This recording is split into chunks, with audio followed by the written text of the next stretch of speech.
तो welcome to Gurukul exam. चलिए साथियों, आप सभी का स्वागत है साथियों आपके अपने चैनल गुरुकुल एग्जाम के अंदर। चलिए साथियों, जो दोस्तों आपके केबीएस एग्जाम में 14 फरवरी को और 15 फरवरी को जो प्रश्न पूछे गए हैं, उन सभी प्रश्नों को आप सभी के लिए लेकर आए। तो मेरे प्यारे मित्रों, आज की वीडियो को आप शुरू से लास्ट तक देखना, ठीक है। आज का पहला प्रश्न था कि विकासात्मक मनोविज्ञान में जीवन का अध्ययन किया जाता है। तो मेरे प्यारे मित्रों, इस प्रश्न का जो आपका सही आंसर होगा, विकासात्मक मनोविज्ञान में जीवन का अध्ययन किया जाता है, वो कहता है जन्म से। कब से साथियों? जन्म से। तो इस प्रश्न का जो आपका सही आंसर होगा वो ऑप्शन नंबर बी हो जाएगा, ठीक है। चलिए आ जाइए साथियों, प्रश्न नंबर 2 पर आइए। प्रश्न नंबर 2 में पूछा गया था, मस्तकाधोमुखी एवं निकट से दूर का क्रम किस क्रिया का अंग होता है।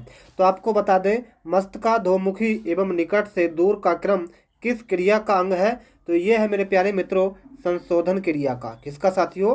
संशोधन क्रिया का। साथियों, अभी तक आपने वीडियो को लाइक नहीं किया है तो प्लीज़ वीडियो को लाइक कर दीजिए, और आप चैनल पर पहली बार आए तो चैनल को सभी छात्र सब्सक्राइब करके बेल आइकन ऑन कर दें, ताकि आपको नेक्स्ट वीडियो का नोटिफिकेशन सबसे पहले मिलता रहे। आगे पूछा गया था, लड़का पैदा होने के लिए उत्तरदायी क्रोमोसोम्स कौन कौन से होते हैं, ये पूछा गया था। तो लड़का पैदा होने के लिए उत्तरदायी क्रोमोसोम्स जो होते हैं वो आपके होते हैं एक्स और वाई, ठीक है। क्या? X Y. तो आपका राइट आंसर एक्स वाई हो जाएगा। आ जाइए साथियों, आगे पूछा गया था, प्राकृतिक पर्यावरण में सम्मिलित होता है। प्राकृतिक पर्यावरण में सम्मिलित जो होता है मेरे मित्रों, वो आपका क्या होता है? बहुत अच्छा प्रश्न है। ये होता है जैव और अजैव, ठीक है। तो राइट आंसर क्या हो जाएगा? जैव और अजैव। तो आपका राइट आंसर बी हो जाएगा, ठीक है। चलिए आइए साथियों, प्रश्न नंबर 5 पर। बहुत अच्छा प्रश्न है, नोट करिएगा कि निम्नलिखित में से कौन सा सीखने के नियम में सम्मिलित नहीं है, नहीं जुड़ा हुआ है, ये पूछा गया है।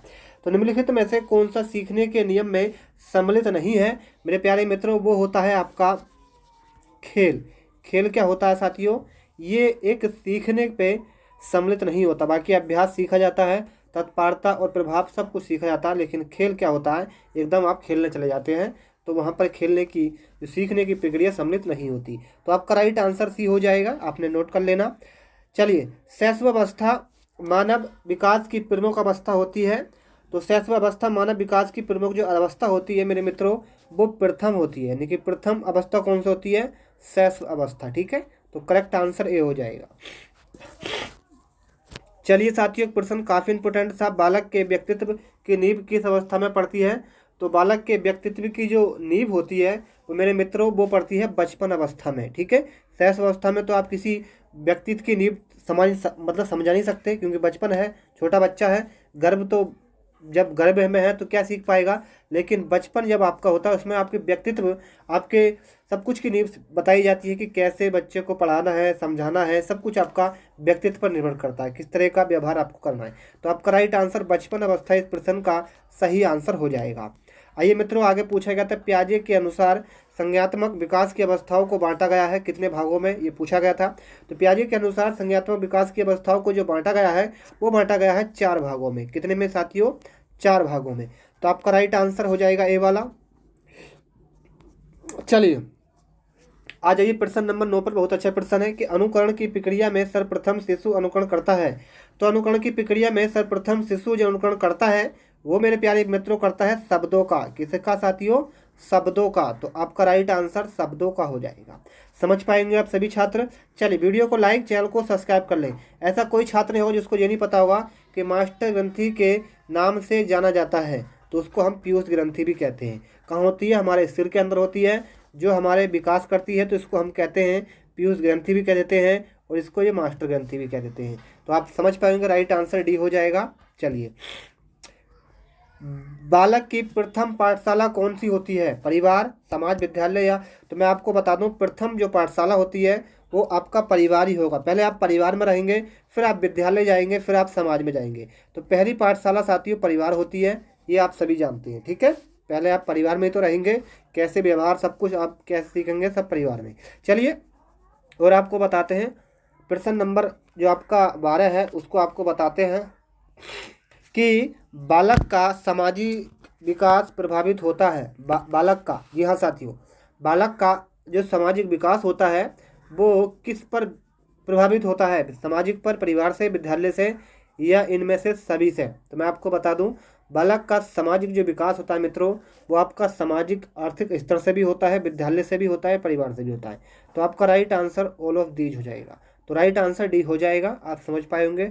चलिए, सृजनात्मकता की पहचान होती है, सृजनात्मकता की जो पहचान होती है वो आपकी होती है नवीन परिणाम से। किससे साथियों? नवीन परिणाम से। तो आपका राइट आंसर नवीन परिणाम हो जाएगा। आइए साथियों, हम करके सीखते हैं, किसने कहा? हम जो है वो करके सीखते हैं, ये पूछा गया है। तो ये पूछा गया है सिम्प्स। तो ये दोस्तों सिम्पसन ने, किसने साथियों? हम करके सीखते हैं। अगर कोई काम आप करके सीखेंगे तो कितना अच्छा लगेगा, और दूसरे से करवाएंगे जब सीखेंगे तो आप अच्छा नहीं लगेगा, लेकिन आप खुद करेंगे तो उसकी प्रैक्टिस भी आपको सबसे अच्छा आपको सीख पाएंगे कि आप खुद करके सीखें। तो ये कहा था सिम्पसन ने, ठीक है। तो राइट आंसर आपका सी हो जाएगा। चलिए साथियों, पूछा गया समस्या बालक है, क्या है साथियों?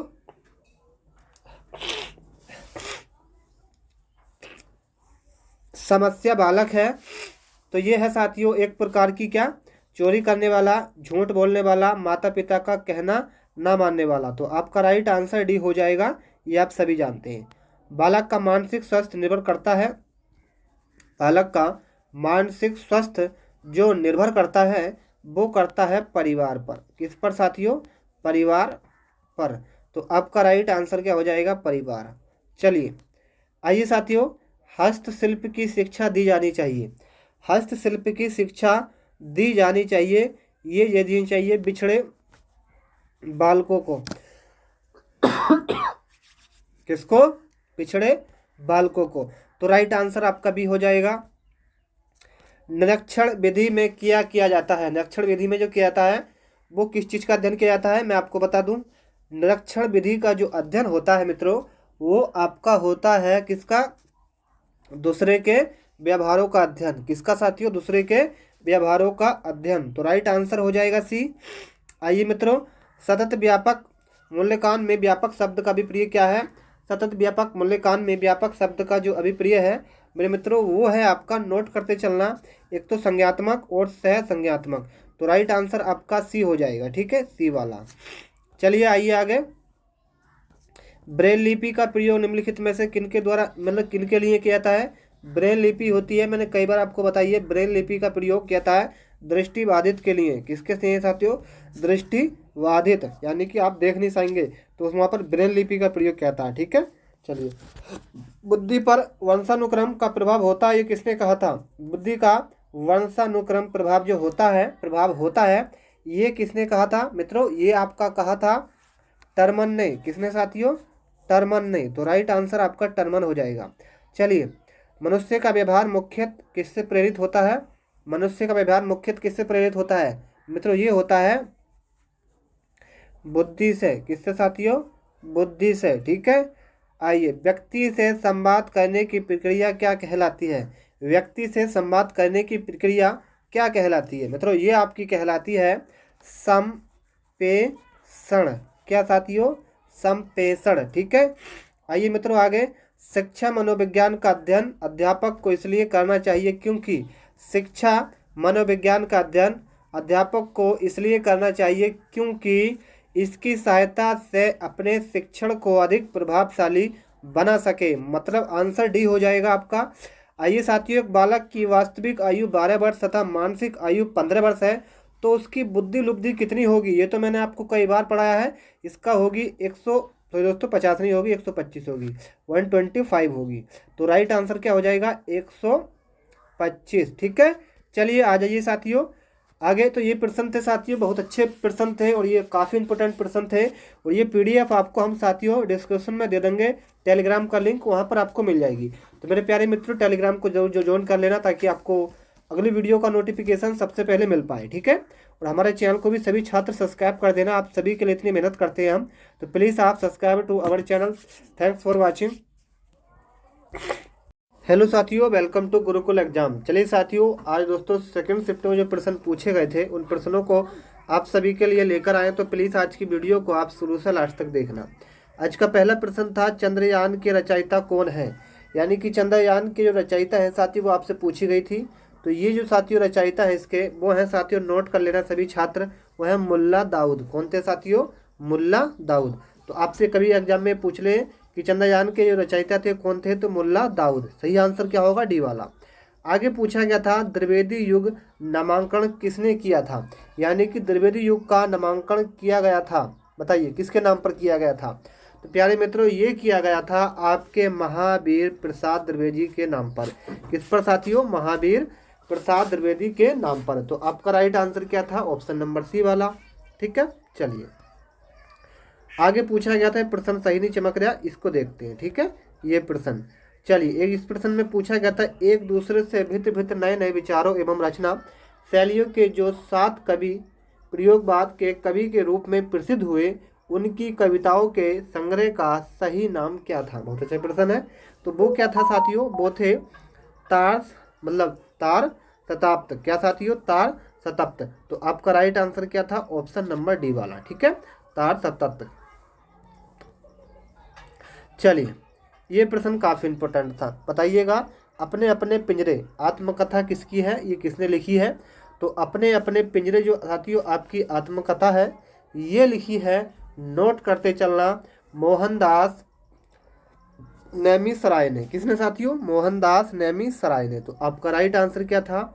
ऑप्शन नंबर बी वाला। ठीक है, आइए साथियों ये पूछा गया था इद्र त्रिवम, क्या था साथियों?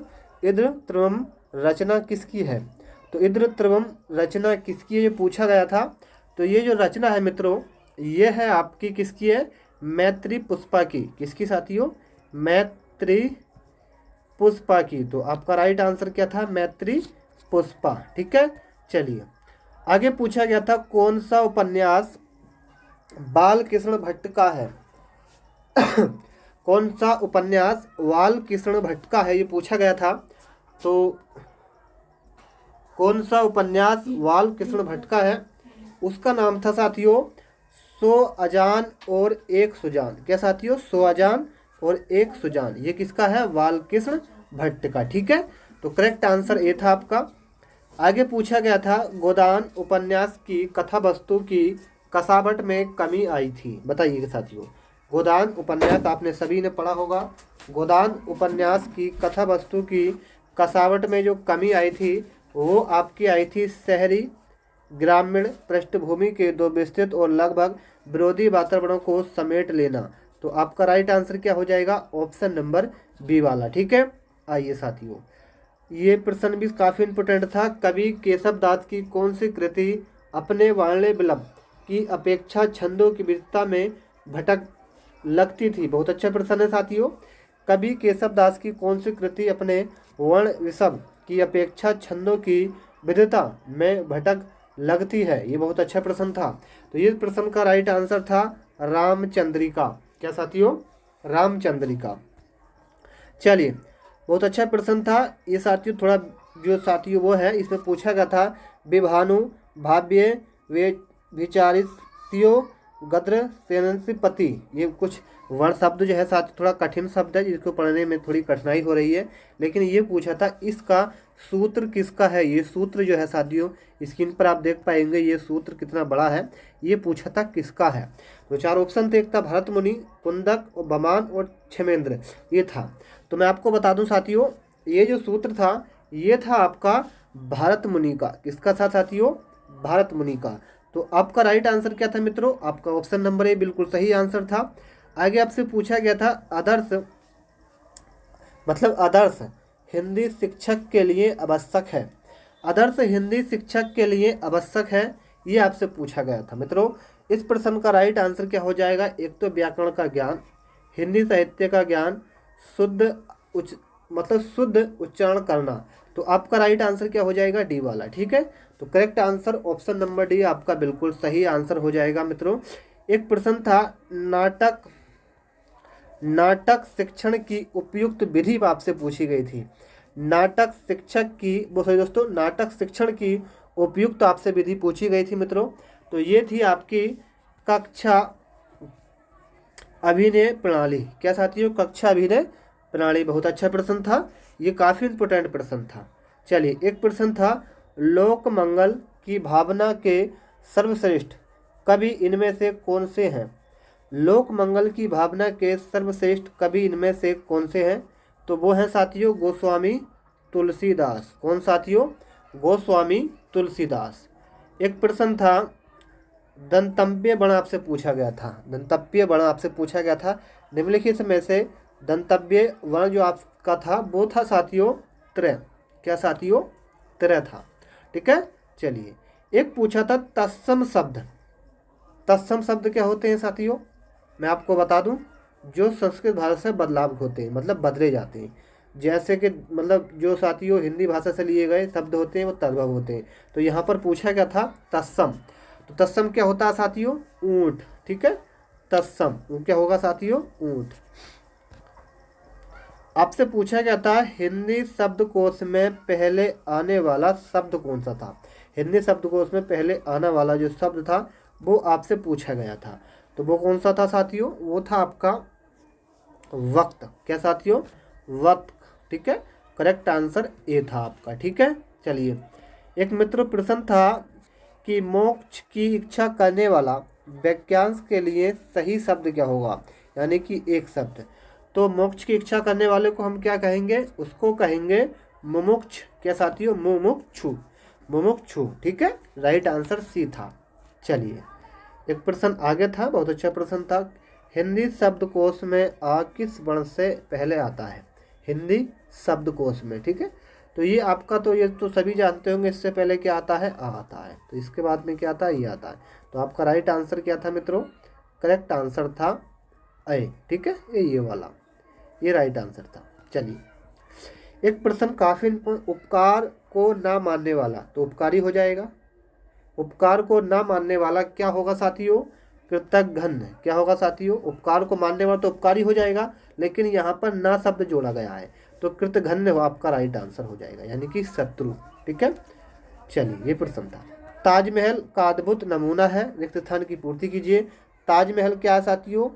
एक किसका अद्भुत नमूना है? तो ये है साथियों आपका स्थापत्य कला का। किसका साथियों? स्थापत्य कला का। ठीक है, ताजमहल स्थापत्य कला का एक क्या अद्भुत नमूना है। तो राइट आंसर आपका डी हो जाएगा। ये तो साथियों कुछ महत्वपूर्ण प्रश्न, कैसे लगे कमेंट में बताइएगा। और आपने चैनल को सब्सक्राइब नहीं किया है तो प्लीज़ आप हमारे चैनल को सब्सक्राइब जरूर कर लें, बेल आइकन ऑन भी कर दें, ताकि आपको डेली वीडियो का नोटिफिकेशन सबसे पहले मिलता रहे। ठीक है, चलिए।